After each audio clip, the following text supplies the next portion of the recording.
My name is Chandler, and I work for 8 Days of Hope. One of the first things we do when we see a storm happen is we pray. We circle up and we pray and we ask God to lead and guide us to where we're supposed to be. The community that God's called us to go to needs us to be on our hands and knees, praying for their families if there's loss of life, praying for comfort and peace, and for the city itself, for the first responders and the EMA and everyone involved. They need us more on our hands and knees than they do our actual hands and feet. When a tornado hits, when a flood happens, when a hurricane hits a community, there is chaos, and we are so grateful to be a ministry that can come into that and supply order, supply hope, and supply love through our volunteers' hands and feet and through our equipment.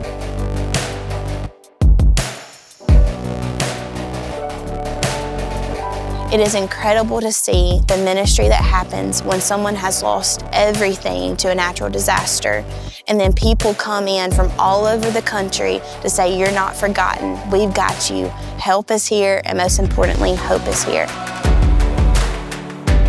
We have now deployed 51 times, and 2 years ago, we decided to do a new section of Rapid Response called Rapid Response Heavy. We have over $7 million worth of equipment right now that God has blessed this ministry to respond when a crisis happens. God has entrusted us with trucks, trailers, mass feeding units, bobcats, lifts, chainsaws, you name it. God has blessed us with that equipment to come alongside of local churches that might not have the support like we do. It is our joy and our honor to show up and open the door and say, "We're here, we got you," and help is on its way. This neighborhood has been particularly devastated by the tornado. We have a mass feeding ministry where we can feed 8,000 meals a day. Here is a distribution box. As you can see, it's hot. This distribution box holds 40 ready-to-eat meals.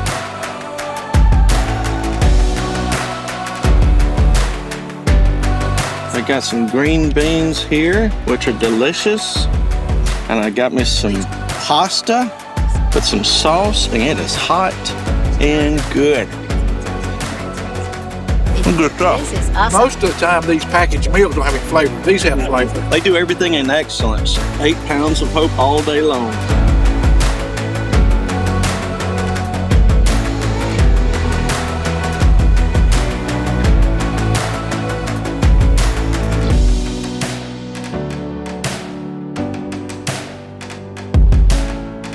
There's been so many volunteers in the community this week helping and serving wherever necessary. But what sets 8 Days of Hope apart from other disaster relief ministries is God has just amazingly blessed 8 Days of Hope with these amazing tools that we can do this.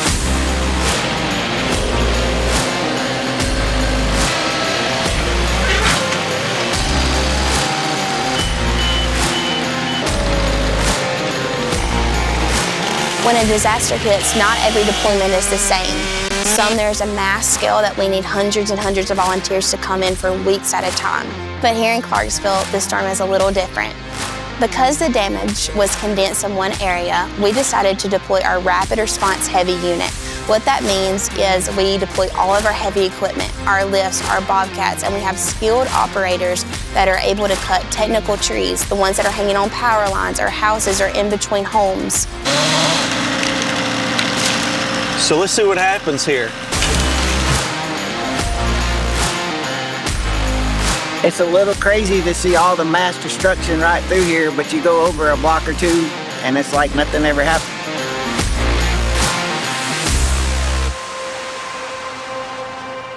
I've been volunteering a long time, and I hope I get to continue to volunteer a long time. Whether leading a group or following somebody or whatever that is, the blessings come. I never in a million years thought disaster relief was ministry. But isn't that what God's called us to do? He's called us to bear each other's burdens, to show up for one another, especially when tragedy has hit. We're gonna jump in the car because our neighbor needs us, because that's what God calls us to do, to love Him and to love other people. When you're a part of disaster relief, you're a part of the Great Commission. Knowing where we started and where we are today with the equipment, and it's amazing. And I know that this is God-led, I know it's God-fed, and I know it's God-blessed. It's amazing how God can just use a redneck boy like me that's not afraid of heights and halfway skilled with a chainsaw to honor him, hopefully. Even this trip, it's Christmas, there's lots going on. I've got a broke foot, I got a hurt shoulder. I got 100 reasons not to be here. And I even told my wife, I said, I don't want to go. That was the first words out of my mouth. I read my devotion. It was talking about the innkeeper when Mary and Joseph showed up. Mary's pregnant, Mary's about to deliver Jesus. And the innkeeper's going, your problem's not my problem. All I got's a barn. If you want that, I'll let you have that. But that's all I got to offer. And then I got to thinking about these people here. And I go, their problem may not be my problem, but I can help with their problem. I can go serve. And I went and told my wife, I said, well, my attitude changed. I'm going to Tennessee. And here I am. When you get to walk to a family's home and knock on their door and say, I'm here, you're not forgotten, we can get through this together. That's what Christ meant when he said to be the light of the world. Disaster relief is living out our faith. We get to leave them an eternal gift that's gonna last forever. It's never gonna perish. We had one of the homeowners, he goes, you know, y'all are creating miracles. And I said, well, I don't feel that way at all. And he goes, a miracle is anything you do for somebody they can't do for themselves. He said, when Jesus healed the man's withered hand, he did something that the man couldn't do for himself. He said, when Jesus healed the lame or healed the blind, he did something they couldn't do for themselves. And he goes, what y'all are doing? He said, it's a miracle because we can't do this. Never thought about it that way. For the past 13 years, I worked as a banker. I never imagined that I would be here, being able to serve a ministry full-time and just doing what I love. And not only has it changed my life, but it's hopefully changed my family's life and my kids' life. And that's my desire, that my children will see what my wife and I are trying to do with our lives, and maybe it'll have an effect on their lives. We're here to empower people to live like Jesus and just walk out your door and be his hands and feet. If God's calling you to serve, he'll equip you with what you need. It looks like showing up when there's a need. Going to a family that we just met just a minute ago and just asking them, were you here during the storm? How can we pray for you? Our goal, our desire is to help the homeowners bring some calmness to their disaster.